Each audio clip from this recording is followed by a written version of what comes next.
हुमायूं का टॉम। जी हाँ दोस्तों, आज हम नई दिल्ली में और ये है हुमायूं का टॉम। और ये हुमायूं का टॉम, इसका निर्माण कराया गया था हमीदा बानो बेगम के द्वारा, जो कि अकबर की माँ थी और हुमायूं की बेगम थी। जब हुमायूं की मृत्यु हुई तो वह शोकग्रस्त हो गई थी और उसने इसका निर्माण कराया था। और लगभग ये मान लो कि उस समय पर इसमें भी कम से कम 20,000 कारीगर थे, उन्होंने इसमें अपना योगदान दिया था। और ये है इसका नीचे का तल, और ये सीढ़ियाँ जाती हैं ऊपर, और ऊपर है इसका जो मुख्य कक्ष है वो। तो इसको बनाने के लिए फारस से कारीगर है उनको बुलाया गया था, और लगभग 5 वर्ष का काम का जो टाइम है वो इसको बनाने में लगा था। और इसका निर्माण लगभग जो ताजमहल है उसके जैसा ही है। ताजमहल इसके बाद में बनाया गया था, क्योंकि उसका निर्माण शाहजहां ने कराया था। और इसका निर्माण हुमायूं का टॉम है, इसका निर्माण कराया गया था हमीदा बानो बेगम के द्वारा, जो कि अकबर के समय पर थी।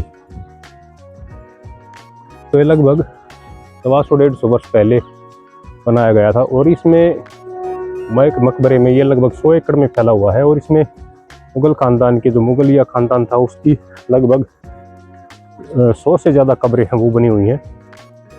तो इस तरह से इसको एक तरह से मुगलों का शयनगार भी बोलते हैं। लगभग 100 से ज़्यादा उनके परिवार की यहाँ पर कब्रें वो बनी हुई हैं। ताजमहल भी वैसे तो एक टॉम ही है, और ये भी टॉम है हुमायूं का।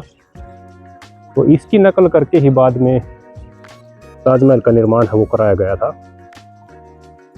जैसा कि आप सामने देख पा रहे हैं, कई कब्रें वो बनी हुई हैं।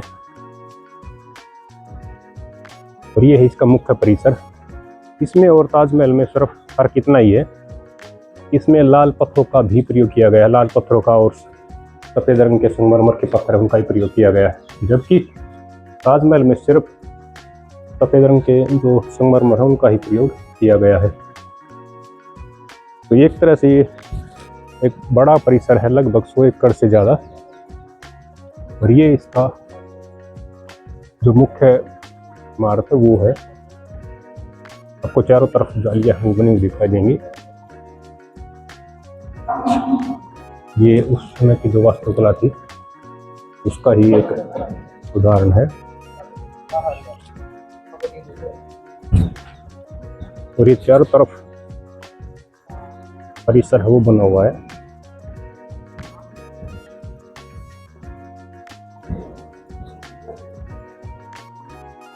ये दिखाई दे रहा है, जैसे आप देख पा रहे हो इसको, लगभग 20 मीटर से ज़्यादा ऊंचाई है इसकी। चारों तरफ इसी तरह के दरवाजे वो बने हुए हैं, लेकिन ये खुला नहीं है चारों तरफ से, खुला तो एक तरफ से ही है। ये जालियां हैं, ये लगी हुई है, पत्थर की जालियां ही बनी हुई है उस समय की। और ये सफ़ेद रंग का जो संगमरमर है उसका प्रयोग किया गया है।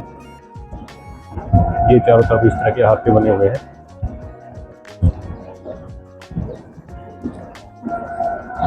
एक खुला परिसर और बेहद ही शानदार इमारत।